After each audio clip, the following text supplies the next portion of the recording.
Chasing stars and holding you. I can't see the end, but we'll see it through.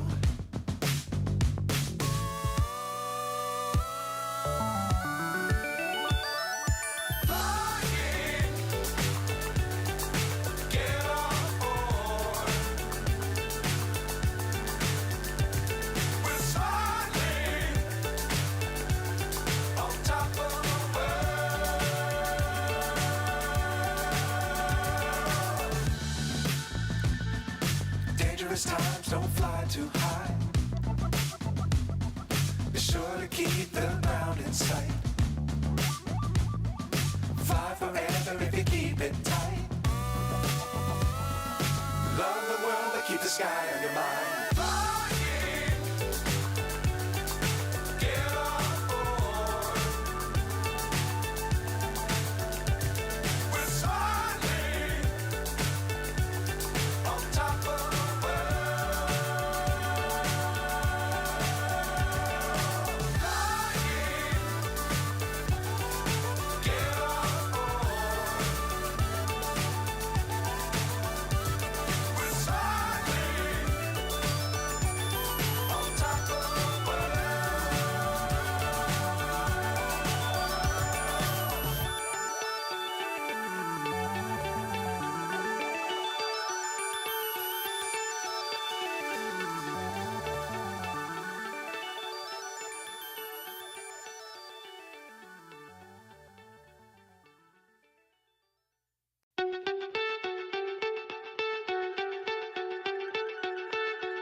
So high I'm hypnotized.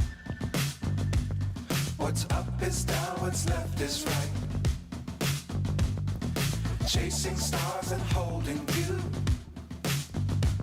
I can't see the end, but we'll see it through.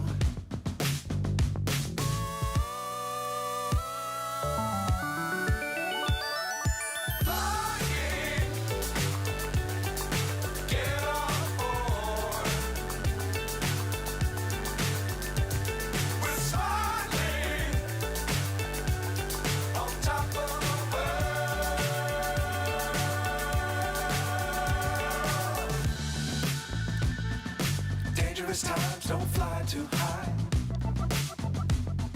Be sure to keep the ground in sight. Fly forever if you keep it tight. Love the world but keep the sky on your mind.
So high I'm hypnotized.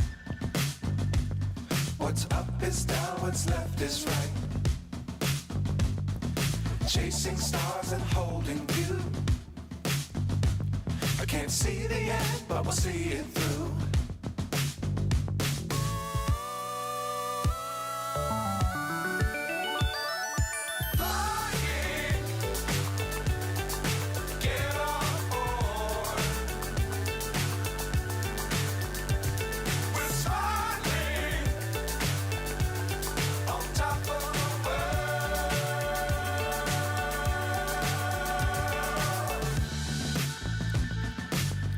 dangerous times, don't fly too high.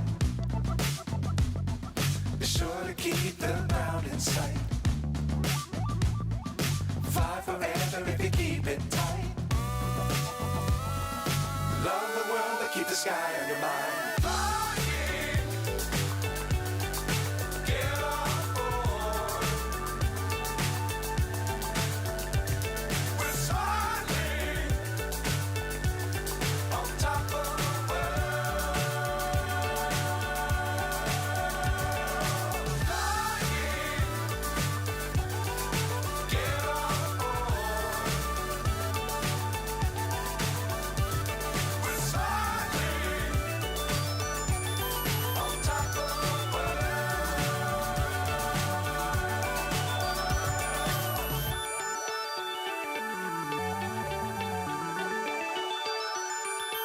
Well, he joins. All right. We are live on YouTube. Okay. All right. Or as live as, 30 seconds behind live is on YouTube usually. That's right. Good evening. This is Dave Messina. I'm here with Blunty and Dan Oakes. And let's see, we're missing Josh. So hopefully he'll join us. I had one thing I did want to mention. And let's see, can I share a screen? I probably can, right? You can try. It should work. Yeah, let's see if we can do it. Okay. Is this No. related to Ooh, remote ID in any way? It is. It is. What a surprise. shocked, I tell you. Okay, let me see. Tell me know if I'm sharing see it. Yep. a PowerPoint screen. You can see the whole PowerPoint. Excellent. Okay, so there are rumors around that the flight test FT Easy ID that had not received FAA approval on its declaration of compliance. So we rang up the FAA support center and said, "Hey, does the FT Easy ID have a DOC approval?" And they said, "No, it doesn't." Now that was wrong. We know it did, and you're looking at the proof of the declaration of compliance, and this is dated May 2nd, 2023. I submitted the application. I believe it was April 27th, 2023. So very quick turnaround.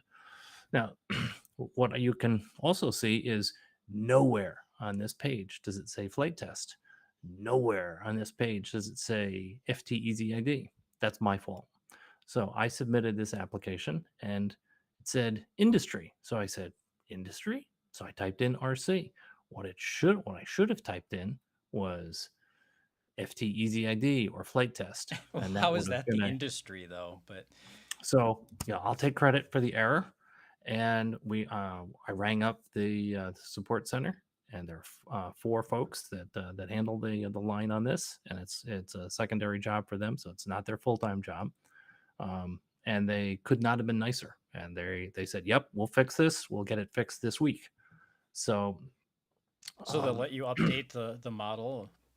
Is it going to update the make and the model, or? Well, I asked them to change RC with either flight test or flight test Easy ID. Okay. I don't care which. And so that's so it was approved. Flight Test is a reputable firm. We went to great lengths to do the bench testing and then the flight testing. We have the documentation. We have gone far beyond in every one of the requirements of both of the standards. So you weren't just counting on the FAA's rubber stamp to say, yes, this meets the... We were not. We were and are ready for what could be a full audit if they so desired. And so we've got the documentation, the testing. So we stand behind the work, and it's working nicely. Sales are going well, and Get FPV and Rotor Riot have the product up and available. And so our thanks to Get FPV and Rotor Riot. And let's see, I think that's I could and let's see, what else are we we may want to talk about, if you guys are okay with talking about the FAA's delay.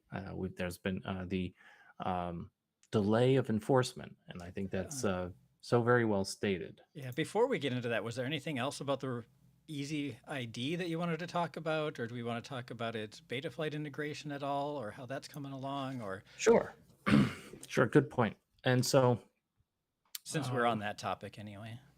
fair enough. And so we had um, the FT Easy ID uses MSP2 as a message to listen to or provide GPS signals to the flight controller. So if you're in beta flight and you set the protocol, or what looks like protocol coming in, it's U blocks, it's MSP, and I think it's NE. Is it NEMA? But there's a third one. So you per the instructions, you select MSP. Took us a bit of time and fantastic help and effort and energy from the ArduPilot development team, and so very grateful. So we now have the correct sequence of message because it's a continuous message flow of GPS coming out of the FT Easy ID out of one of the UARTs, and that's what you would connect to your flight controller, and then you should be able to pull in the GPS code. But now you have to make sure that Betaflight can understand this level of MSP. And we've been working with the Betaflight developers, and they have also been just fantastic, and we are very grateful. And so they created a PR, pull request. And so, in my background as in global IT, a pull request could be any from the decades that I've done this. It could be anything from an ECR, an engineering change request, to a program temporary fix, or on and on and on. So it's a PR in Betaflight language. It's been written, and so we will publish instructions on how to access the PR that goes along with 4.4. And Yeah, go ahead, Blunty. yeah, it'll be in 443. So if you go into Betaflight now, you can flash 443 Zulu, which is the current build of 443. That's like slated. So you can either flash it that way, or yeah, when 443 comes out, you can flash it that way, or obviously the master will have it in 4.5. Yeah, that'll be the typical method. Yeah, so I posted in the chat the link to the PR for all of you beta flight and GitHub experts, so you can see that it was approved and merged into what will be 443. And like Blunty said, it's in the 4.4 maintenance release. So if you select the nightly Zulu whatever build, it should have been in there yesterday. So I'm sure if you went and installed it today, it should be there. You should be able to make it work. So this is late breaking. So Dan and I and Blunty have not had a chance to do this. What we did do is with the 100% of the inventory, we went back and reflashed, and this is the collective we, so this is the Tritium development and Tritium Studios company, went back and reflashed every one of the modules before they were sent out. So all of the inventory that Flight Test has shipped out to customers, that Get FPV and that Rotor Riot has shipped out, are all updated with the newer code that we've worked on and created with ArduPilot. So it supports MSP2, and that's what Betaflight wants to see in terms of the code. It wants to see this as it, so it can interpret the message stream. All the modules that have shipped speak the right language to talk to Betaflight. Now you just need to get the right version of Betaflight to get its language updated so it knows how to speak to the Easy ID modules, and that they're all happy and can talk to each other. And 443 should make that pretty easy, because you can paste in the diff from 442 and stuff. It's an easy update. Thank you. So Blunty, anything that I say there, did I go awry? Oh, that's yeah. Okay. All right. So while I've been using Betaflight for 7 years and keeping updates and this is a level of beta flight that I've not exposed myself to. So it's been a privilege to work with the beta flight developers, several of them, as well as it's been over a year that we've been working with the Ardu pilot team on this and other projects. And so and that is it's a real honor to work and get to know some of these folks. I've worked with brilliant coders in my career, and these are some great folks, and a lot of what they're doing is open source, and they're just giving code away. And some, in a sense of Ardu pilot, some are paid by the Ardu pilot organization, some are not. In beta flight, it's a matter of please donate. And so if you use beta flight, please donate. These are some great people putting in a lot of time. The one individual we're working with came off work, talked to us into the night, and this was on his time. So we are very grateful, and It's a it was great done in a example. very timely basis. Great example of how the open source community can make this stuff all work and work really fast and be completely open about it. We can see who posted it, when it got approved, when it's going to show up, and how to install it. And we don't have to wait for some company who's tight-lipped and said, "Oh, it'll be out in our next release," whenever that happens to be. So I'm a convert on open source. I was in Germany, and I was arguing with an individual about a server we were about to release because he was way behind schedule on his testing, and I was a product manager, and I was on the hook to make money for this product. And I'm like, you got to get how are you ever? Oh, we're going to use the open source community to test this product, and I went nuts. And so he said, come over here, look at this. These are the number of buckets that are running right now on this server. And it was in the hundreds of thousands, and you could not keep up with the counter. And I was like, oh my goodness, this is amazing. People all over the world were testing this server. So I got it. So, All right. Unless pretty- anybody else has pretty more awesome. questions on Easy ID, we can jump into the FAA's remote ID relief, as they call Yes. it. Yeah. Okay. Oh, and where- I suppose right before we get to that, Steady Eddie FPV is asking who they should reach out to about getting an educational charter and FRIA application submitted. Okay, you can reach out to me. Those are two separate things, but we can help you with Well, both. do they want an educational charter to? Doesn't that But give them the ability? that gives them 44809. Does Yes, not so- give them Okay. not give them FRIA. Yeah, but so they you are- would want to do both to do a school and stuff. So Yeah. Is that something so us, the what you're- FPV Freedom Coalition, are going to be working on the charters, or is that something more that Flight Test was doing? Flight Test wants to do it. STEM plus C is active in the chartering. We've not done one yet. So we certainly have submitted FRIA applications. We've looked, and it appears that we just need to update our the rules that we're working by. It's not safety guidelines, and make sure that it's in our charter as FPVFC that we do this and figure out the right words as we make an application to the FAA. I And don't think there's any forms for that on the dashboard. And what's your email, Dave? How can he contact you? Thank you. It is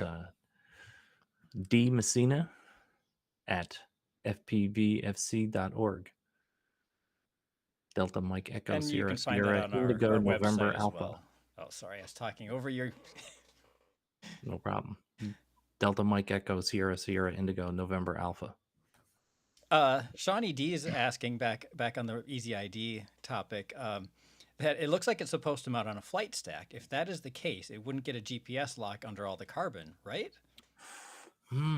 Let's think about this. So this my favorites are these stories about with Joshua Bardwell. So it's like, okay, do we want the longest range that we absolutely can have on this broadcast module so people can know where we are?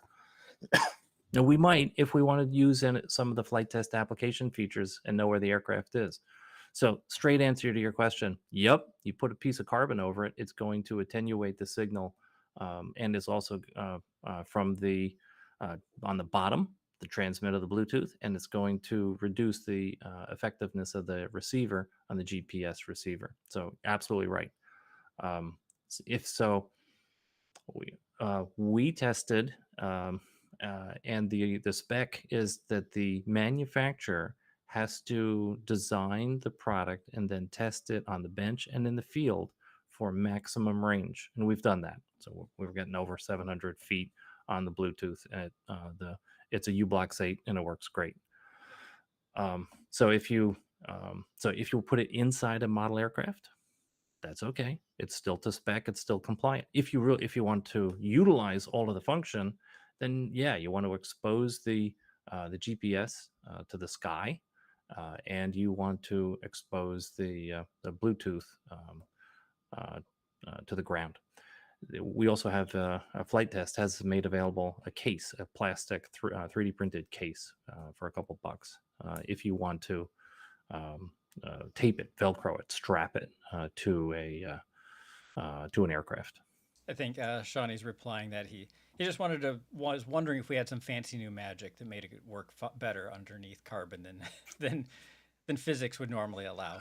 No. I think the idea is really just you have flexible mounting options. If you're using it just to meet the regulations and you want an easy way to mount it and just throw it on your stack, go for it. If you want higher quality GPS signal, you might want to mount it off the back with a TPU mount, like you usually see on more of the GPS mounts and long range quads. Right, and then that's a multi-layer printed circuit board. So in the middle of there is a ground plane. So you wonder why, gosh, it looks like there's so much real estate. Why do they make this so big? It's because there's a ground plane in the middle of that printed circuit board. That's also why we used 1.27 millimeter spacing on the header pins. Good question. Let's see what else. Nate is asking, will the module kit be available with an onboard battery so that it's a standalone device? Haven't talked about it. We're on the power. We know that, so not committed yet. So trying to be to answer the question directly, fully first, then expand on the answer. So we've talked about it. No commitments to do that at this point. However, we have changed the FAQ and the product pages to reflect the lower bound of the acceptable power. So it's 1S to 8S. So we had initially said 2S. So with a 1S, that can be a pretty tiny battery, and we know that we can stuff one inside the case. So a couple of us are going to look at that, and if not, we've got the STL files on the case available on the FTCA. That is behind a small paywall. But if someone is interested in modifying those files and making sure that the battery can fit in an integrated enclosure, let me know. I'll get you the STL files, and if you can, modify them and play with them, that'd be great. Good question. Yeah, so if you happen to have a tiny 1S battery around, it wouldn't be an elegant solution, but you could easily wire that up into the remote ID module and have it just be completely standalone. Right. If that's what you needed. Right. And that, of course, for recreational, you can use that same module from aircraft to aircraft to aircraft. And for Part 107, they're supposed to be dedicated. So you're supposed to have one module for each aircraft. So Heart of America FPV is saying, sorry if this has been answered, just tuning in. The ideal module would just plug into the balance lead of a LiPo and not connect to the flight controller at all. Would this work like that? There's no reason you couldn't wire it that way, as far as I can think. Yeah. One is to, as long as you get the pins right, if you get the right. Check. I would suggest you check the voltage, please, first. But as long as so we're including 3 different jumpers, and I don't think JST1 is one of them that we include. But yeah, I mean, if that's popular, we can figure that out too. But verify the voltage, because as Dan said, you should be getting ground on one lead, and then you should be getting a nominal of 3.7 volts on a LiPo. Well, it depends which one of the pins on the balance plug you plug into. You'd get a higher voltage, right? Each pin you go. Right. So you could feed it 2S if you wanted to from a So 2 if you or have 3S if you have battery. larger than an 8S, don't overpower it.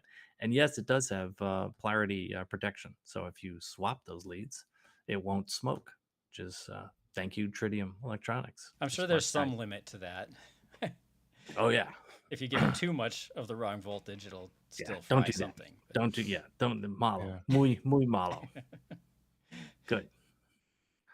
Let's see. I got a question the other day about, hey, what's the pin out for this? And I'm like, "Bleh." So we made sure that we added the instructions, which has a pin out in it. We're happy to answer the question, but it is there in the instructions. Sounds like there are some people, at least Nate here, suggesting that he'd be happy to try to integrate a battery and print it and help out in that way if possible. Okay. I like to work on the 3D modeling and design Cool. stuff. Email dmessina@fpvfc.org. Yes, please. Yes, please, Nate. Working on my Fusion 360 skills. Every good mechanical engineer should know how to use a solid modeler. Come on. Other questions? That's all I can see in the YouTube chat for now.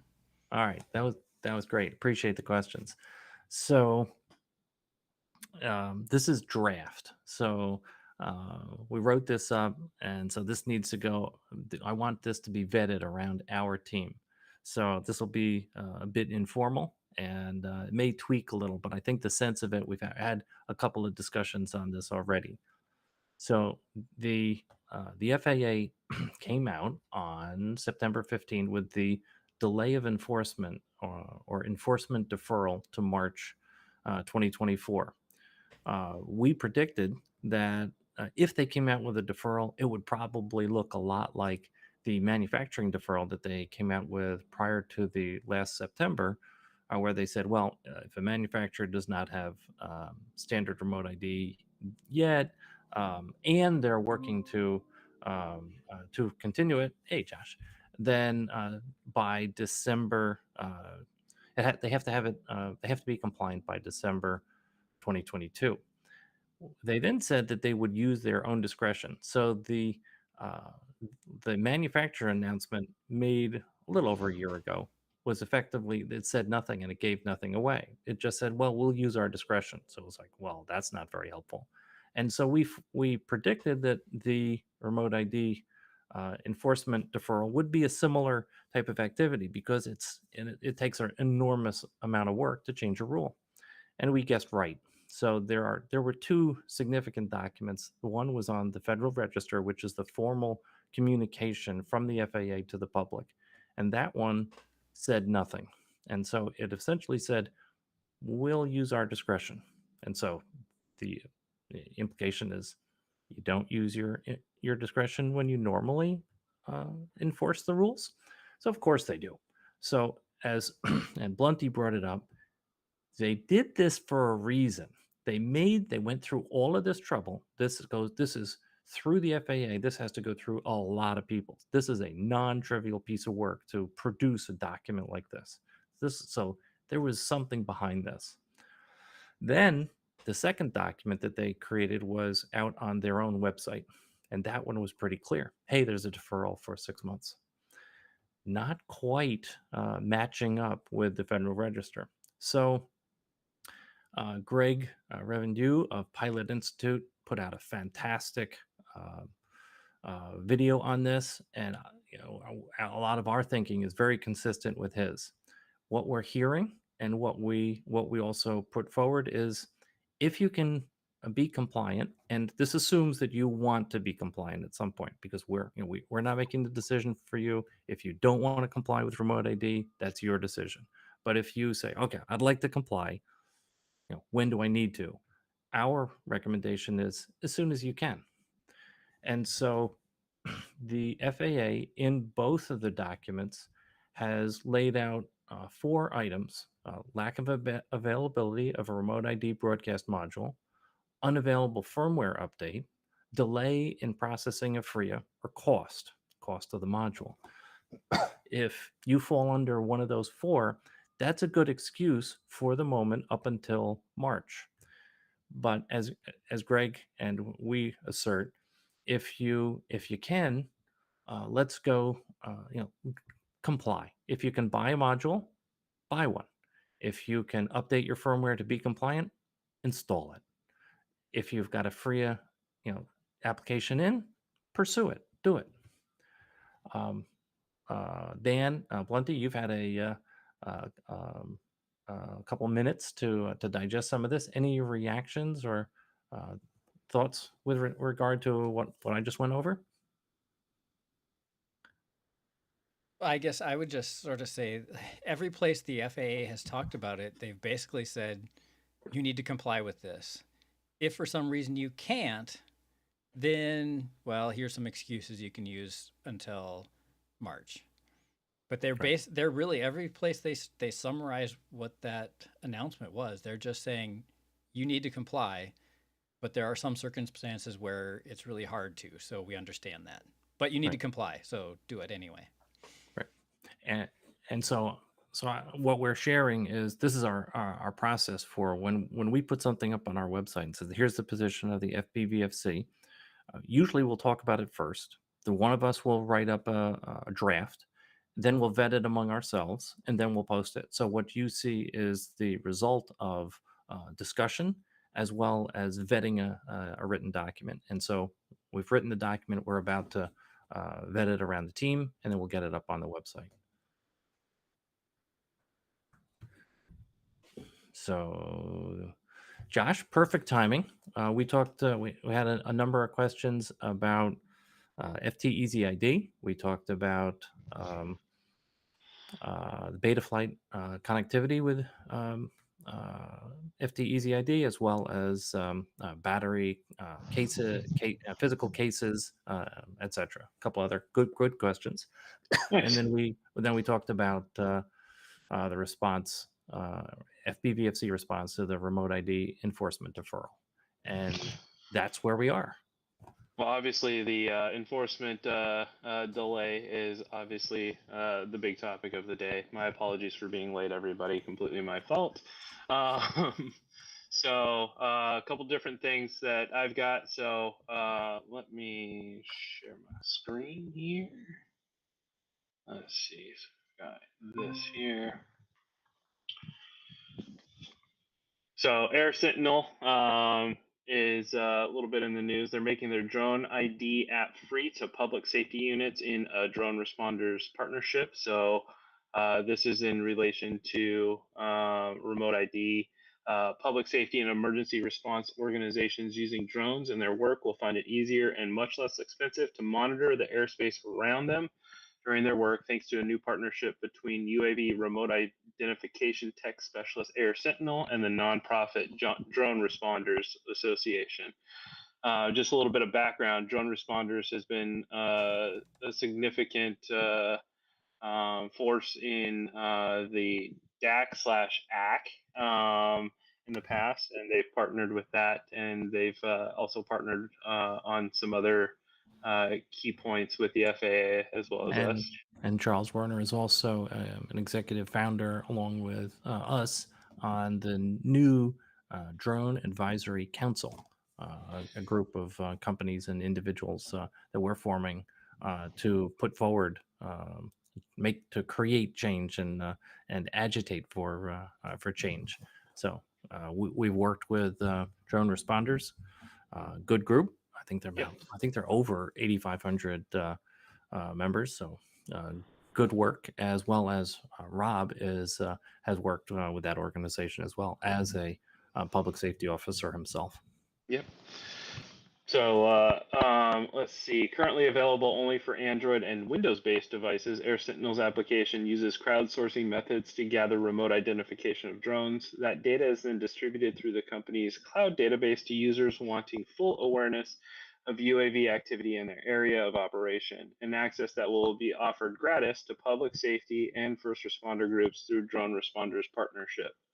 According to a press release on their Accord, Drone Responder says immediate and complementary use of Air Sentinel's tech will provide public safety drone operators real-time access to vital remote identification data that is designed to both ensure the safety of the aerial operations and enable reinforced situational awareness across their respective jurisdictions.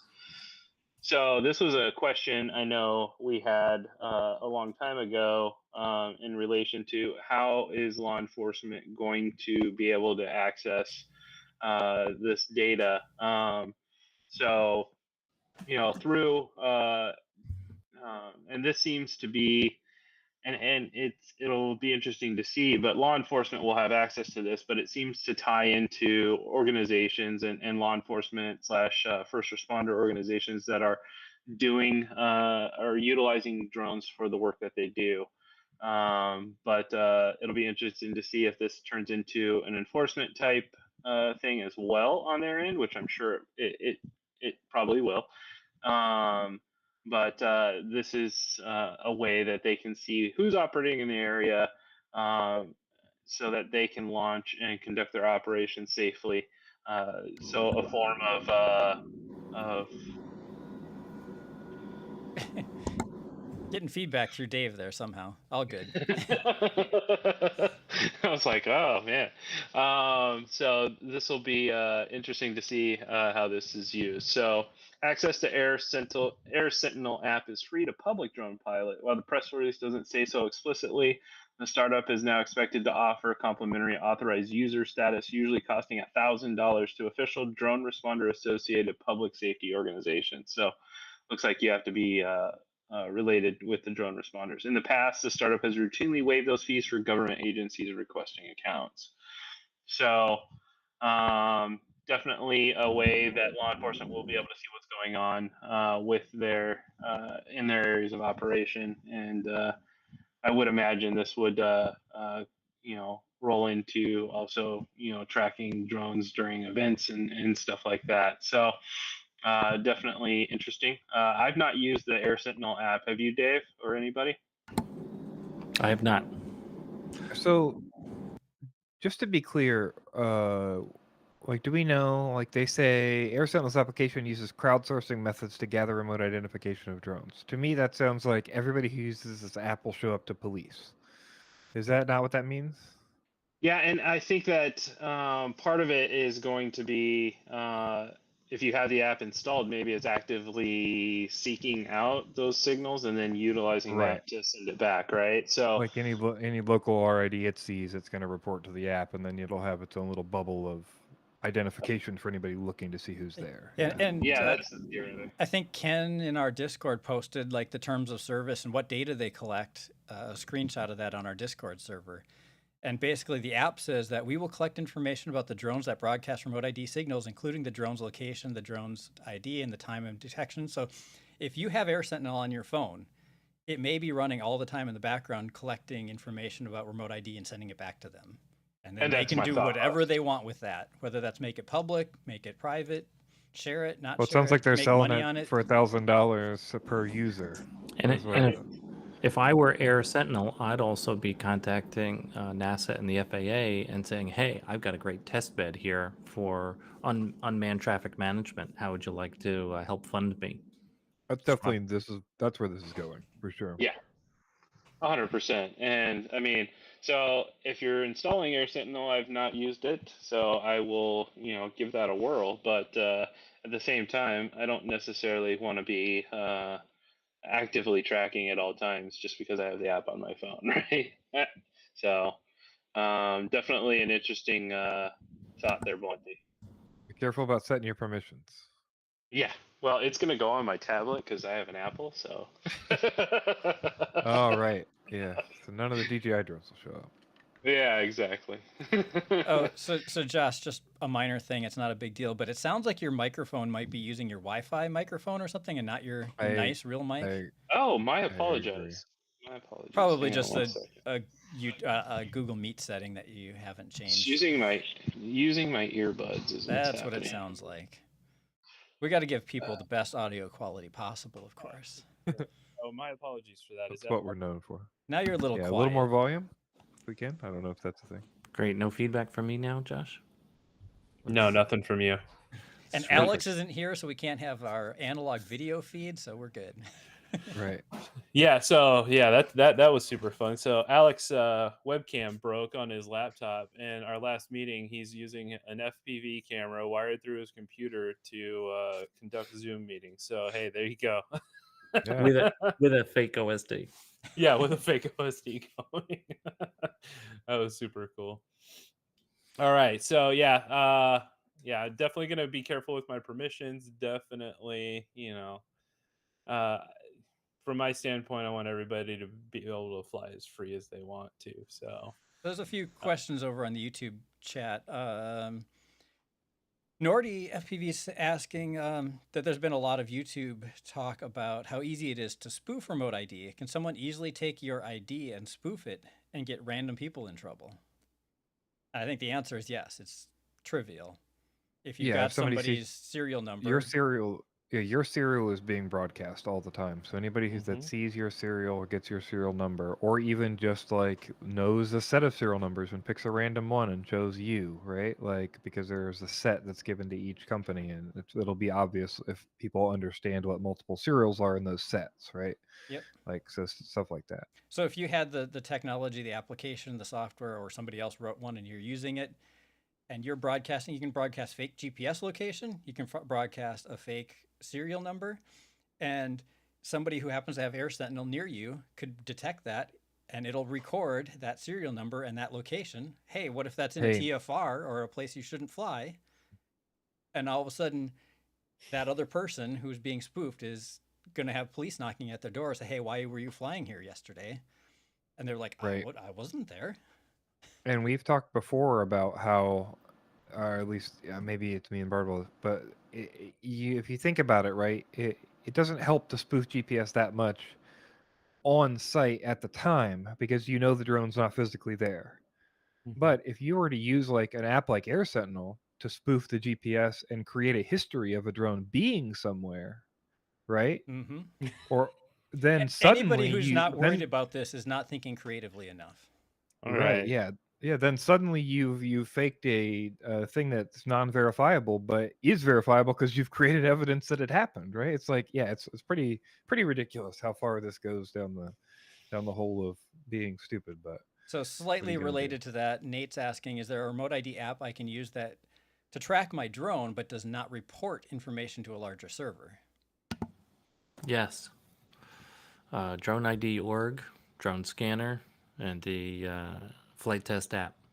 None of them store and report. So it's immediate data pulled from what your phone can see, and then dumps and nothing crowdsourced. Yeah, and the one if you're really anxious about storing and forwarding, pick up the drone or drone org. Drone ID. Open drone. What the heck is it? It's whatever the one is that I have on my phone, right? Yeah. What's that? OpenDroneID.org. That's written by some of the principals of the ASTM team who wrote the means of compliance, and so the code is right there. It works on Android only. It's not it wasn't written for iPhone, and it's a good app, and it's the most generic and cleaner. Drone Scanner runs on iOS as well as on Android. That's written by Drone Tag, also a good app, and does not store or forward. And the Flight Test app, same thing. That's closed source, written by Tritium Studios, and it does. There is you can turn on logging and track your flight path, and you can turn on sharing with your friends. But we're pretty concerned about, we don't want this to just open up and create a flight log that is a chain of evidence. Good question. Slightly related, Shawnee D's also asking for an update on information related to self-built aircraft and using them for Part 107. Probably, I assume this is talking about whether or not you can put a module on it, or you have to have standard remote ID and all that business. Dave, you want to take that one? You Sure. are So the I'm foremost the expert on I'm the that. leading. So the Kevin Morris of the FAA communications team has, dare I use the in vogue phrase of parsed the rule between use and manufacturers. And so if you happen to come across a small UAS that was manufactured after September 2022 and you put a broadcast module on it, you can use it for Part 107 visual operations, visual line of sight operations only. So no BB loss, no operations over people. The manufacturer's requirement is that you have to put standard remote ID on your the aircraft that you manufacture if you're going to manufacture one after September 2022, and yes, with a deferral to December 2022. So, in so many words, if you have a drone, there's not a good chain of custody for where that drone came from, right? So, in the same way that you might find an SD card at the park and upload a video that's not yours, you might find a drone and then want to put a module on it to use the drone. You don't know when it was manufactured, but you know it's a drone you received, you didn't make it, and you've got the drone now and you need to use it for your work. You can put a module on that and fly it. That's essentially what we got from Kevin Morris. Right. And one of the Blunt, you asked a great question. So, what documentation do you think I should carry? And there's nothing unusual. That it's just as Blunty was saying. So, Yeah, you don't even have to have proof that your module is registered, right? You purchased your module. It's not your job to carry around certification for the module or anything. It's just you're broadcasting our ID. You're good to go. And then they'll check that you have your normal documentation. Right. I'm a recreational operator on Part 107. This is the module. It's registered with against this aircraft on Drone Zone. I'm registered. What's Right. you know? Yeah, I'm you can done. look at the serial and call the company if you want. Right. Yeah. Yeah, the only documents you are required to carry, and correct me if I'm wrong, guys, is going to be your Part 107 certification. If you're flying recreationally, your trust certificate, and your registration information. And a phone with your safety guidelines and identify and From be your able to CBO. identify which CBO you're calling out as the organization that I'm using this CBO's safety guidelines. Correct. And so as long as you can say that, point to it. Here are the safety guidelines that I'm following. You're good. And we go through that on our homepage in terms of what do you need to fly recreationally. But the question as always, was Part 107 based. As always, these are the requirements. Right? You know, the real world Right. is different than requirements. It's some kind of magic land where somebody's going to walk up and ask for all that stuff. But just so you know, The FAA Right. will use their discretion or not as to decide how Right. to prosecute you, right? correct. And the end all be all to this, guys, is really have the intent to comply, right? So Mhm. if you're flying a drone and it does not come with it's home built and it doesn't have standard remote ID, and you put a remote ID module on it, the intent is to comply. Right. Okay, you're Absolutely. doing what you can to comply, whether you're flying Part 107 or not. And again, this is not legal advice. However, the intent to comply is what you're looking for. Right. So that's the end all be all. And even the FAA, they rely on intent a lot when it comes to UAS. If your intent was to fly recreationally and 5 months down the road you end up using the footage from your recreational flight for Part 107, great. Your intent originally was to fly for fun. Somebody bought your footage. Right. Okay, If your intent was to fly BV loss inside of an NFL stadium during a game, it's like that's a bad plan. My intent was just to fly for fun. I don't know why this football game's going on here at the same time. Right. Yeah. So I mean, it's definitely, that's what you want to focus on, and be honest with yourself what you're doing, and that's what I would say. Yeah. So that's going to keep you most out of trouble. Now, I want to dial it back a little bit to this remote ID spoofing. Just a tidbit. So, I mean, a lot of what, when it comes to remote ID spoofing, and if, somebody notorious is looking to do, somebody's looking to do something they shouldn't do, and they're spoofing your remote ID, a lot of that's going to come out in just, what you're doing day to day. So, I mean, in terms of a freak out factor, I imagine the police or FAA showing up at your door, sending you a letter is definitely going to, be that pucker factor. But at the same time, there's a lot of other stuff that goes into an investigation like something like that. So, while it doesn't absolve, the whole thing, at some point, somebody's going to know that wasn't you flying. So, um, and the hard part is that laws and rules and regulations, those are for the law abiding citizens, and there's going to be people that step outside those bounds to do whatever it is that they feel they need to do. The unfortunate part is that, again, those rules and regulations are for law abiding people. There's going to be outliers that just don't listen to them, and it can affect the rest of us. So, yeah. Let's see. So not as definitely enchanting, but the FAA. Oh, that is the wrong one. We already talked about that. So this one, the FAA has approved five. I think it's five at this point. One, two, three, four. Sorry, four companies with beyond visual line of sight waivers. So this would be UPS subsidiary Flight Forward, UAvionics, and they are a major player in uh, the drone. Let's see. Sorry, the commercial drone alliance, I think, is what it's called. And then Phoenix Air Unmanned, as well as Zipline. Zipline, somebody we've talked about for a long time. So Zipline was finally granted FAA administration approval to fly drones beyond visual line of sight. It's a major milestone to extend the range of their domestic drone industry over U.S. airspace. And Zipline isn't the only drone operator to recently receive FAA approval.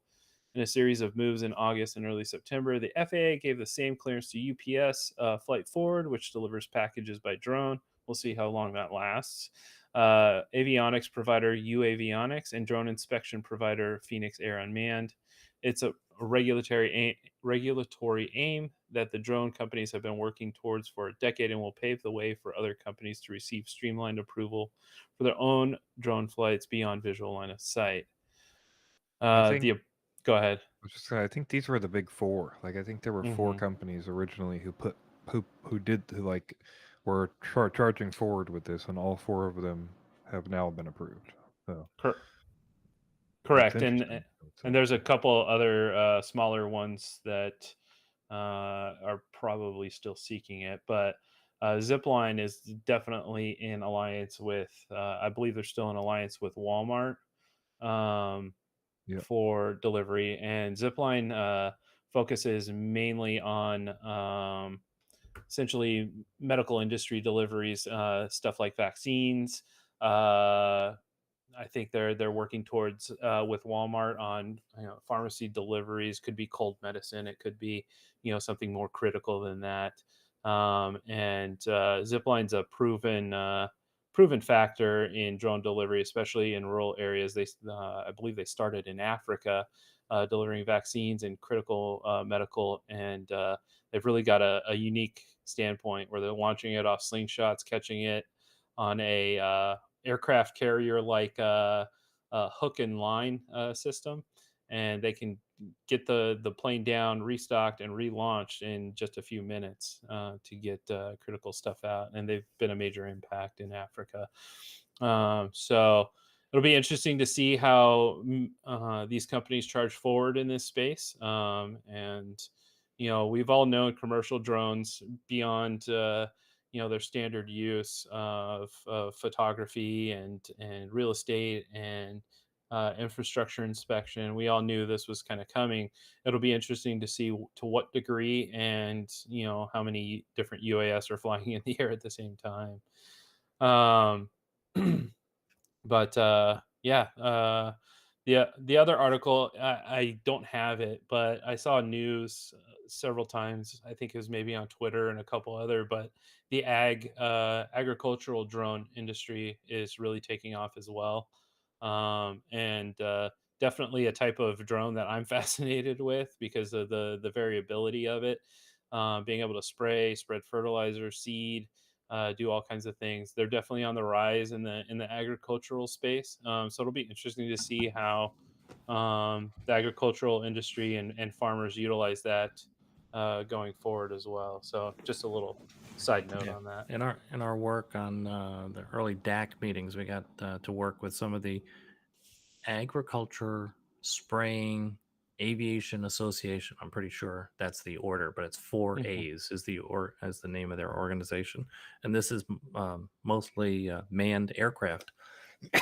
But we had the president of the association on a number of calls, and they were extremely open-minded about embracing and integrating UAS into their businesses. Anyone who knows or has worked in this industry, it is exceptionally dangerous, and introducing small UAS is cost effective. You can get more of the spray on the field. There are no big scallops on the edges of fields. It's less, and it is a much more safe for putting pilots Everybody. right close to the field, near wires, near trees. So great group of people, and it's interesting to that they are very they're ready to cannibalize some of their business because of their understanding of how darn dangerous their lives are. Yeah, and it's someplace like here in Phoenix, a lot of farms are integrated into residential and commercial areas. Not that far from me. The plot next to where my house is used to be all farms. It's now turning into housing, but it's integrated in these areas. So being able to spray directly, not overspray, not get stuff on into neighborhoods and stuff like that, it's definitely going to be a big thing, as well as like Dave was saying, power lines and stuff like that, because everything here is above ground power lines and whatnot. So I look forward to it, seeing it in action. I've watched videos on it. It's definitely something that's fascinating to me, and definitely some real benefits there for that. So but that's all I have for tonight for my end. Can I Double do Double A Go was ahead. asking, what is the FPV waiver I just heard of? FPV waiver. Is he talking about like, Neat. didn't Kenji a while ago get a waiver to be able to fly FPV beyond visual line of sight ish Yeah. without a Yep. spotter? And I think a couple other people did as well. Yeah, so that was part of a discussion that we had during Droning On After Dark. It was a show. Sorry, I didn't have it. We helped put that on, but I believe Drew Camden had it with then who was it the director? Pilot Institute? Is that where Jay- we? No, Jay Jay Merkel. Merkel. It was Jay Merkel. And during that, Jay had said that the more waivers that we put in for different things, essentially was the gist of it, that the more likely it would be that later on down the road, we wouldn't need waivers for it anymore. So the waiver for FPV that Kenji worked on was for spotter, basically flying without a spotter in certain circumstances. He did get that one approved, and it's something that I believe Alex worked on as well on that. But honestly, it kind of I haven't heard a whole lot since on that. I know a couple people attempted and got rejected, and maybe another person attempted and got approved, if I remember correctly, but I don't know who. But that was With kind of part of I feel that like push. with thought it was Vic respect to Moss. It it might was have been Vic. Vic. It was Vic. Yeah. With respect to BV loss waivers, if you're so one, you can only get a waiver if you're Part 107. So if Mhm. you're a recreational operator, there has been one waiver that we're aware of for recreational granted to the AMA for high altitude flight of UAS. But so for starters, if you got your 107 and you're interested in a BV loss waiver, um, in the last ACK, the ebook has tips and techniques and suggestions. And this is by Jen Player and Vic Moss written. I helped, but it was a very minor role. Those two are expert. And so, as you may know, with an FAA waiver, the FAA likes to play a little bit. They play whack-a-mole. So it's like, well, no, you're not, no, that's not, nope, we're not going to approve that. Nope, closer, nope. Try again. Keep guessing. Try again, keep, so what they don't want is they don't want you to copy and paste. They want you to really articulate your safety mitigation. And the Jen Player, who is an executive in Skydio, has been part and parcel or part and helped for a lot of BV loss waivers. So between the two of them, good experience and good write-ups, good tips and techniques on how to get a BV loss waiver approved. And so independent of FPV, but very much on topic with respect to BV loss waivers. So AA, if that's not what you were asking about, let us know. Mhm. And we'll touch base on And it. Shawnee's asking, are there waivers possible for remote ID? And I think the answer is Ooh. yes, but Flying it a doesn't Freya? matter because I feel like that's what we were told before that don't you can probably think- attempt to get a remote ID waiver so you can fly without it, but you You can't manufacture, you can't get a drone that's built without standard remote ID. You So can't you turn can't it fly off. anything. Yeah. So you I mean, can't buy that's- a drone that you can turn it off. right. So technically And you can't. I'm pretty sure. Right, the but any answer of us is- build our drones, so they don't. They Right, have we can modules just that take the wouldn't matter. module off, right? So, Yeah. But you're not I mean, Part 107 who could get a waiver for such a thing as not having remote ID. I feel like don't think Rob there was are- kind of saying that sort of thing for yeah, he him, was. that the FAA says, yeah, you could apply to get a waiver for flying without remote ID, but you can't get a public drone safety. to do that. for public Yeah, safety. but this was for public safety. Yeah, I agree. I Right. think it's only for public safety. So, Right. and that's a special use And- case. So if they're Yeah.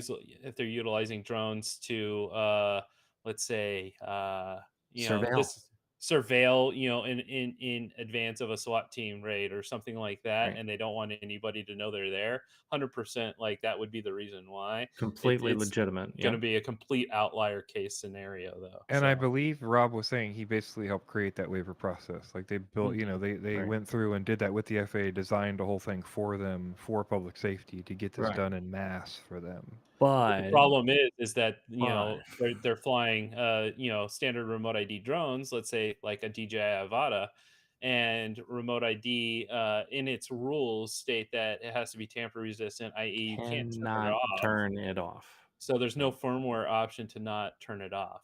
That's right, So essentially, they have to retain drones that don't have remote ID to conduct operations like that. So Right. it's a little catch-22. And so it's not like we just figured this out. The ASTM team that worked with the FAA for 3 years pleaded this case regularly, and the FAA kept coming back, and the stance was the same. Nope, you can't turn it off. Can't turn it off. Can't turn it off. So here we are, and so we'll probably see some exception granted. I hope it makes sense. You don't want to put officers or an operation at risk. That's just silly. Yeah. And the 100%. FAA doesn't want to do that either. So good question. Yeah, it is a great question.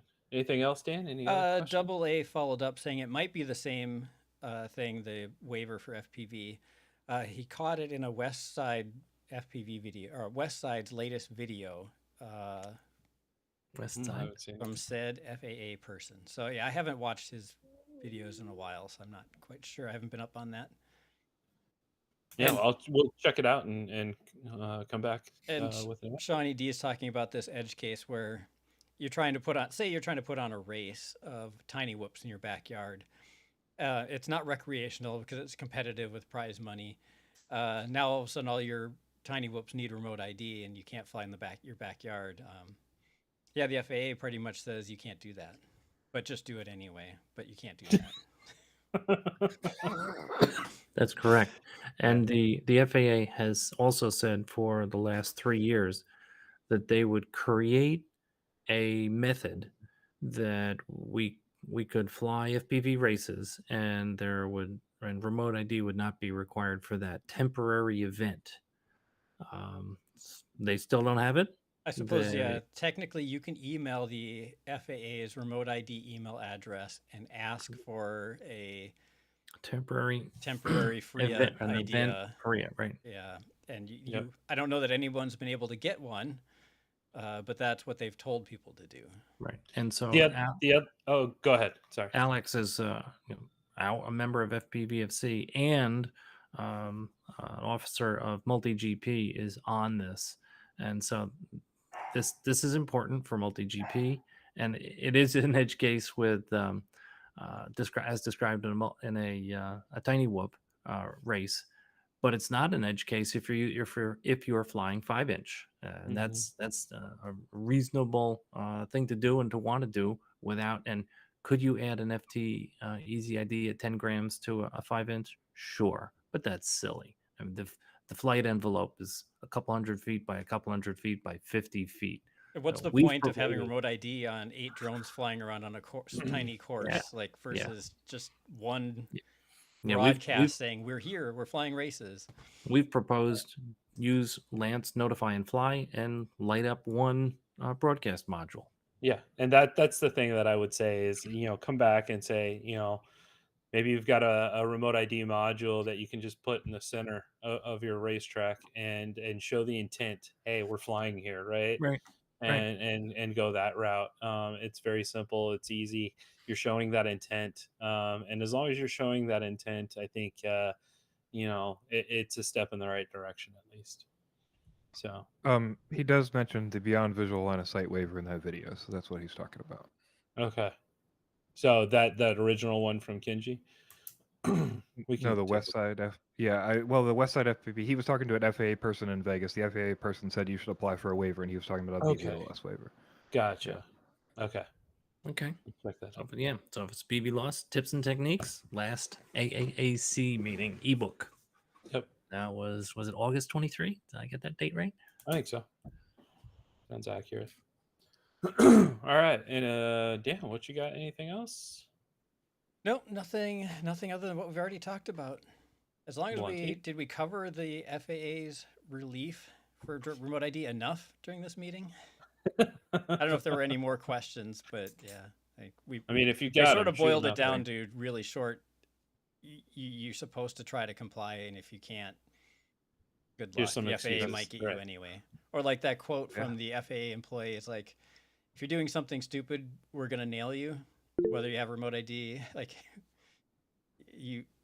if you need it in the future, you need it now, and if you're doing something stupid and you don't have remote ID, we're gonna nail you for it anyway.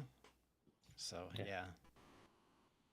yeah, I like Greg Revendu is very calm. If you can get it, assuming you've made the decision that you're going to comply. If you can get remote ID, do it. I think it was an excellent video as usual from Greg, and who is also one of the members of the Drone Advisory Council along with us. So we look forward to continuing to work with Greg. Great team, great company. Oh, I've actually got the full quote from that FAA video where he says, a lot of people are like, oh, the FAA postponed it. Well, we really didn't. You got to really read the policy. And what we are saying is, if you are trying to comply, we're not going to nail you. But if you're blowing it off and being naughty, we might nail you. That sums it up pretty well. How's that for the vernacular? Yeah. Yeah. So that's what our write-up tries to do. We created a little write-up with a couple of words and then grabbed the the salient words from the Federal Register, as well as the keywords out of the FAA website announcement. So we'll post that shortly. Monty, go ahead. Yeah, I just have one PSA, technical PSA that I think is worth sharing here for anyone that is listening. If you have Crossfire, it's on 250 milliwatts or higher, and you have HD0 goggles, don't put them too close, or the HD0 goggles will shut off and restart. Oh, That jeez. also counts for the power cable. This power cable carries the transmission up to the goggles. Right. Yes, So like if if you have you're your power cable flying- in your pocket and you've got your radio nearby. Yes, if you move it in an orientation to match the cable, or if the cable flips or whatever, it will go up the cable and shut off the goggles. Which Oh, my power goodness. cable is that? The one with the battery that goes to your pocket or wherever, however you're powering your Any HD0 cable will goggles. carry a transmission as long as it Yeah, it's registers. back EMF. Is it so? Are you saying don't wrap it around your head? No, if you have No, it, no, like- no. If you have the cable dangling from a thing and you put the Crossfire transmitter next to it, it will shut off the goggle. Yeah. Okay. You don't have that, So, Dave. Don't cross- worry. Yeah, I'm not worried. You don't have Express to. LRS. Or 900 megahertz No more Express no more LRS, yeah, not ghosts. 2.4. 2.4 gigahertz Express LRS. That's what I'm going. It's an Well- issue with any 900 megahertz transmission. So Interesting. Is there a reason? Do we have a reason why? it's the electronics are not shielded because there's no requirement to shield HD0 because they didn't apply for FCC because they don't transmit. Right. Gotcha. So this also happens with Walksnail, but Walksnail will not shut off. Walksnail's fans kick on in high mode, and then it will stop outputting over USB-C video, but the That's goggles so will weird. continue to operate.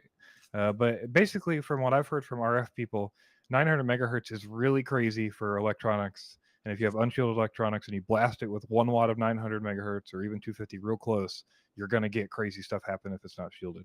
DJI doesn't happen to DJI at all because it's all shielded because they're doing all their FCC fancy stuff. Well, and they're transmitting as well. So Yeah, I didn't see it tested with analog goggles. I'm not really sure because they do have drivers and stuff. So maybe there's something in there. I don't really know. I only saw it tested with digital goggles. interesting. Maybe I'll test it with my analogs. Yeah. That's Well, HD0 in analog mode, I think, also does it. So yeah. interesting.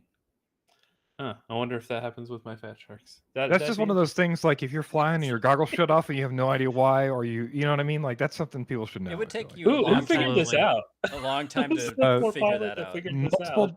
I think multiple people were reporting something really weird, and then Magtech pulled it together and made a video out of it and did the testing to show, like, yes, this is repeatable with these different power levels. Oh Good for my him. goodness. Yeah. God, Yeah, I hope no and a- drones were harmed in the discovery of that. Right, right. Interesting.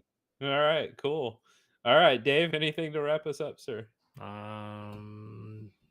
Nothing else other than please spread the word that we really do have FAA Declaration of Compliance approval, and we hope to get that RC field that I talked about at the beginning of the discussion resolved. So if you go into the FAA Declaration of Compliance website and search for flight test, hopefully by this Friday you'll be able to find something. Right now, if you search on RC as in radio control, you will find the May 2nd, 2023 Declaration of Compliance approval for flight test. All right. Cool. All right. With that, guys, thank you for joining. Again, apologies for being late. Completely my fault. But appreciate you guys joining us this evening, and we look forward to seeing you guys in another couple of weeks. Thank you so much. See you in Great 2 questions. weeks. Thanks, everyone. Take care. Later, guys. Bye-bye.